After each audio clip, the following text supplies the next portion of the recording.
हर इंसान सारी जिंदगी इसी कोशिश में लगा रहता है कि उसे खुशियां मिल जाएं, उसे सुख मिल जाए। हम सारी जिंदगी खुशियों को पाने के लिए दौड़ते रहते हैं, पर ऐसा लगता है जैसे खुशियां हमसे रूठ गई हैं। किसी से भी पूछो कि आप कैसे हो, तो बाहर से तो हर इंसान यही कहता है, मैं ठीक हूँ, मैं खुश हूँ। लेकिन जब उसके करीब जाकर के उससे पूछो कि तुम खुश हो या नहीं हो, तो वो इंसान कहता है कि मेरे पास सब कुछ है लेकिन मैं खुश नहीं हूँ। लोग अपनी जिंदगी में हर प्रकार की सुख सुविधा जुटा लेते हैं, धन संपत्ति सब कुछ होता है, लेकिन उनकी जिंदगी में खुशियां नहीं होती, उनके मन में शांति नहीं होती, सुख नहीं होता है। हमारे दोस्त और रिश्तेदार तो बहुत होते हैं, लेकिन जो हमारा अकेलापन दूर कर सके ऐसा कोई नहीं मिलता।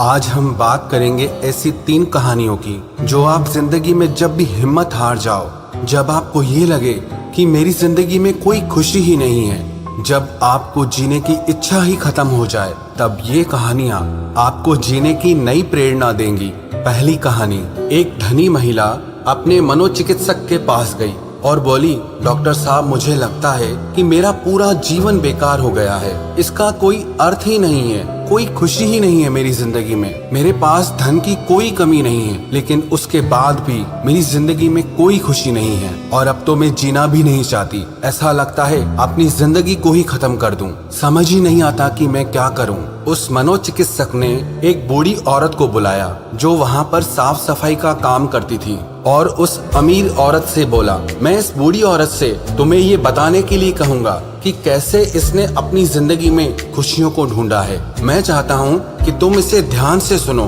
कि इसकी जिंदगी कैसी थी और इसने अपने आप को कैसे संभाला।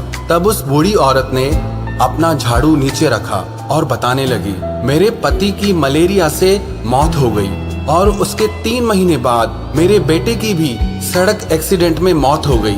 मेरे पास कोई नहीं था, मेरी जिंदगी में कुछ नहीं बचा था। मैं सो नहीं पाती थी, खा नहीं पाती थी, कुछ पी नहीं पाती थी। मैंने हंसना मुस्कुराना ही बंद कर दिया था।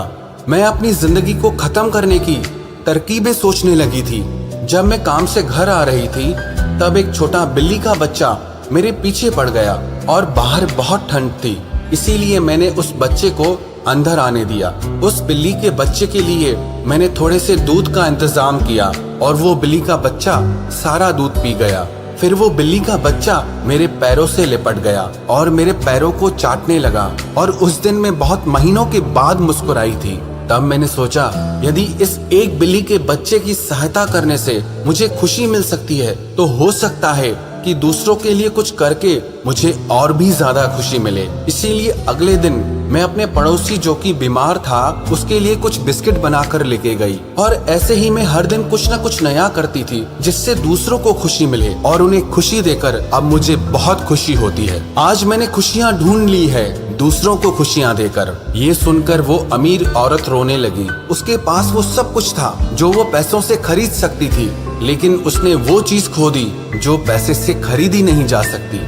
ये कहानी हमें शिक्षा देती है, जिंदगी की खुशियाँ इस पर निर्भर नहीं करती कि हम कितने खुश हैं, बल्कि इस पर निर्भर करती हैं कि हमारी वजह से कितने लोग खुश हैं। तो जब भी जिंदगी में आपको ये लगे कि आप खुश नहीं हैं, आपकी जिंदगी में खुशियाँ खत्म हो गई है, तो एक बार आप ये कोशिश करके देखना कि आपकी वजह से किसी और को खुशी मिले। विश्वास रखना, जब आपकी वजह से किसी और को खुशी मिलती है ना, तो आपकी जिंदगी में अपने आप खुशियाँ आ जाती हैं। कई लोग कहते हैं कि हम पक्षियों को जब दाना खिलाते हैं उससे हमें बहुत खुशी मिलती है, और कई लोग कहते हैं जब हम किसी कुत्ते को या गाय को रोटी खिला देते हैं, किसी भूखे को कुछ खाना खिला देते हैं, किसी जरूरतमंद इंसान की मदद कर देते हैं, उससे हमें बहुत खुशी मिलती है। वो कहते हैं ना, गम बांटने से कम होता है और खुशियाँ बांटने से बहुत ज्यादा बढ़ जाती है। तो अगर आप भी अपनी जिंदगी में खुशियों को पाना चाहते हैं तो इन खुशियों को दूसरों के साथ बांटना सीखिए। और दूसरी कहानी, एक राजा का दरबार लगा हुआ था। सर्दी के दिन थे, इसीलिए राजा का दरबार खुले में लगा हुआ था।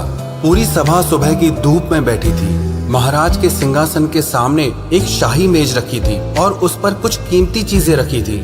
उसी समय वहाँ पर एक व्यक्ति आया और उसने राजा से कहा, मेरे पास 2 वस्तुएं हैं। मैं हर राज्य के राजा के पास जाता हूँ और अपनी वस्तुओं को रखता हूँ, पर कोई भी उसे परख नहीं पाता है और मैं विजेता बनकर घूम रहा हूँ। अब मैं आपके नगर में आया हूँ।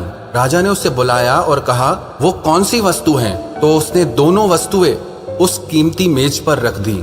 वो दोनों वस्तुएं बिल्कुल समान आकार, समान रूप रंग और समान प्रकाश, सब कुछ एक समान था उसका। राजा ने कहा, ये दोनों वस्तुएं तो एक हैं। तो उस व्यक्ति ने कहा, हाँ, देखने में एक जैसी लगती हैं, लेकिन दोनों बिल्कुल अलग हैं। इनमें से एक बहुमूल्य हीरा है और दूसरा कांच का टुकड़ा है, लेकिन देखने में एक जैसी लगती हैं, इसीलिए आज तक इन्हें कोई परख ही नहीं पाया है। अगर कोई परख कर बता दे कि इनमें से हीरा कौन सा है और कांच कौन सा है, तो मैं हार मान जाऊंगा और ये कीमती हीरा मैं आपकी राज्य की तिजोरी में जमा करवा दूंगा। लेकिन शर्त यह है, अगर कोई भी इसे पहचान नहीं पाया तो आपको इस हीरे की जो कीमत है वो मुझे देनी होगी। राजा ने कहा, मैं तो इसे नहीं परख सकूंगा। राजा के जो मंत्री थे, वजीर थे, जो सभासद थे, सबने उसे परखने से इनकार कर दिया, क्योंकि अगर किसी ने गलत उत्तर दिया उससे राजा की प्रतिज्ञा गिर जाएगी, राजा का मान भंग हो जाएगा। कोई भी व्यक्ति उनके अंतर को परख ही नहीं पाया। थोड़ी देर में वहां पर एक हलचल हुई और एक अंधा आदमी हाथ में लाठी लेकर उठा। उसने कहा, मुझे महाराज के पास ले चलो। मैंने सारी बातें सुनी है और ये भी सुना है कि कोई इसे परख नहीं पा रहा है, तो एक अवसर आप मुझे भी दो।